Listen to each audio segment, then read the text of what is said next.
I'm an 18-year-old girl. I come from Portugal, and I've lived in Ohio, America, for more than 6 years. This story I will tell was widely known amongst my family and is constantly brought up and joked upon in my group of friends even years later.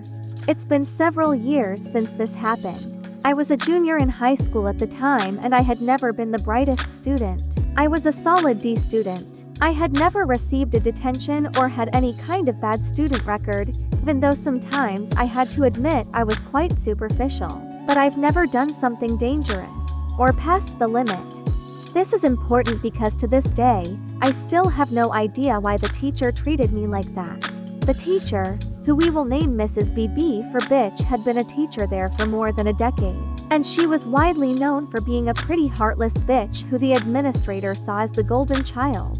I moved to the US when I was 12 years old, and coming from a Latin country, it is only logical that English was not my native language. Once in the class, I was asked to read out loud and logically I felt embarrassed, even though that my English level was somewhat high, since I had received English lessons in academy back in my home country, but my accent was there.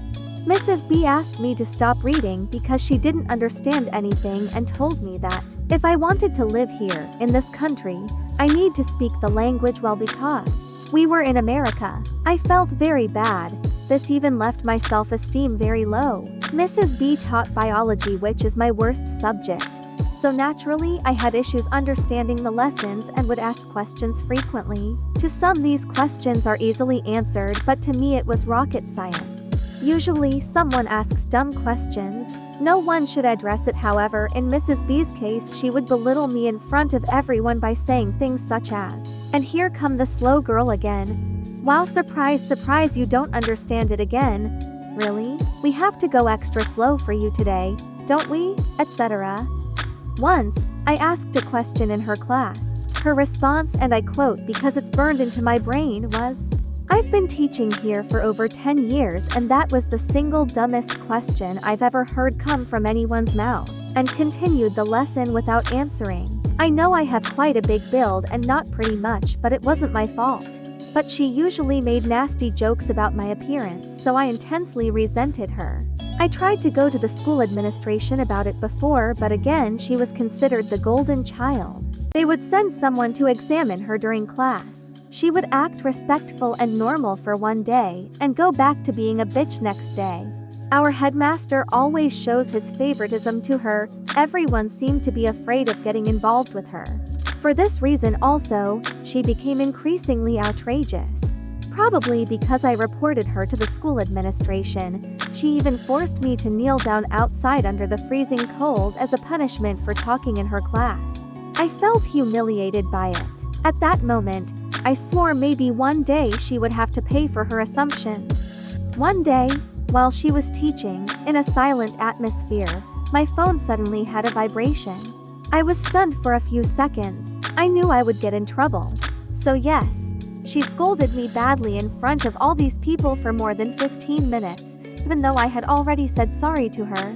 Then she even confiscated my phone just because it had a vibration and she didn't give me back, even if I begged in desperation. I was in misery since I had no phone, no connection for a couple of days. I even knelt down to beg her to return my phone. But she always made a disgusted face and rejected outright. Then I did a thing that I thought I would never dare. I broke into her house to find my phone, because it was a gift which my mother worked hard to get. I felt like I was a senior thief. I knew it was wrong, but there is no other way. I also thought it was too reckless. Maybe I would get caught at any time, but I believed in my choice. I checked all the drawers and finally I found my phone located underneath a pile of the documents. But you know what I found more? There was evidence of soliciting bribes from her students for better grades. She even carefully saved every bill, customer's name, and also their pictures. The initial offer began at a C grade for $150, a B grade for $250, and for Ann a grade would cost $500. Fuck. She is definitely a blood-sucking evil. No hesitation, I took pictures of them and got out of here shortly. It was still not the end. I saw an amazing scene. Mrs. B and our headmaster were cuddling in her backyard. That's fucking awesome. So I took out my phone to doing work. Unbelievably, she cheated on her husband even though she was married and had 3 adult children. At that time, I knew the reason why our headmaster was always close to her. I had never felt better than ever. Like I'd just gotten one of the greatest bargains of all time. I owned up to her weaknesses, so she will be dead meat. Of course, couldn't wait any longer. I had tolerated her long enough.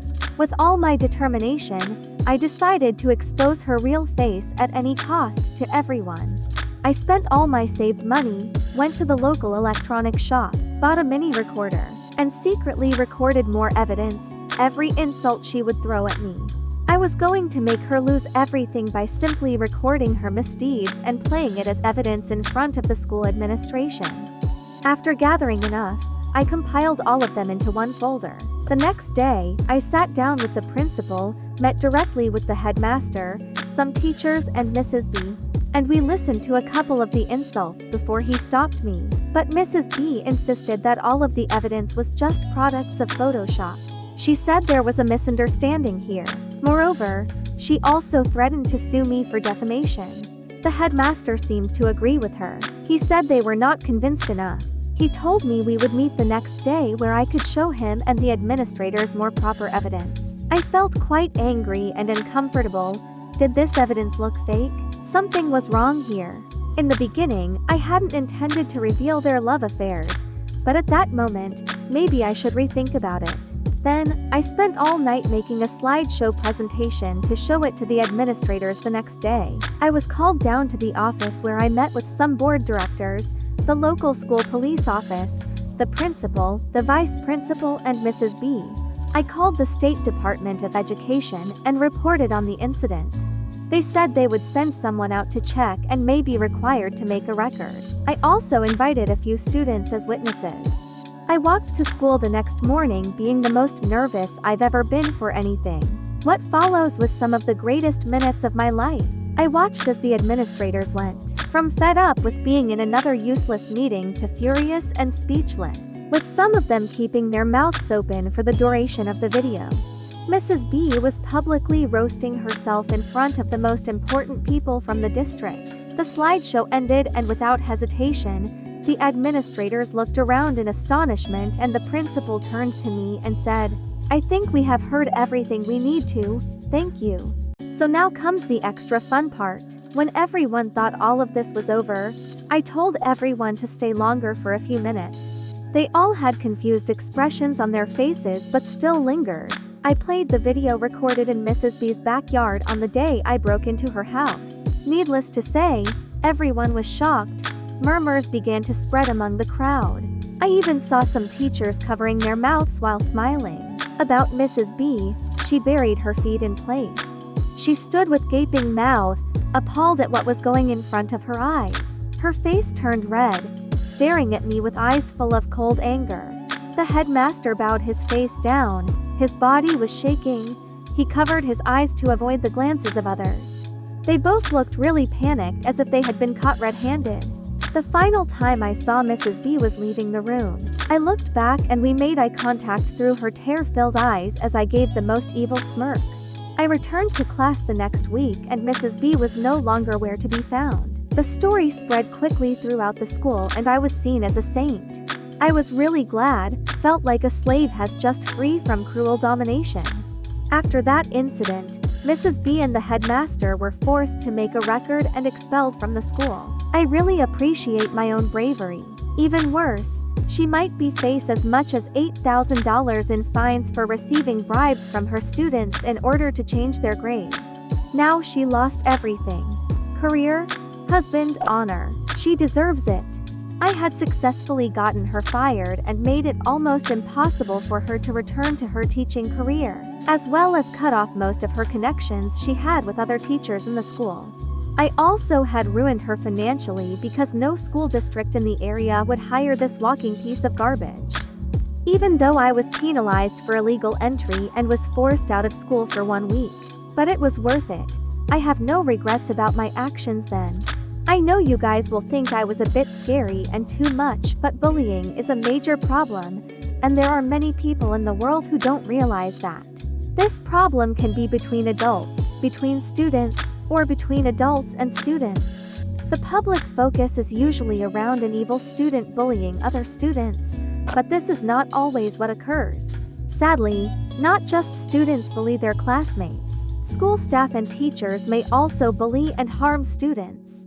I hope you could stand up and speak for it, so no one will suffer terribly.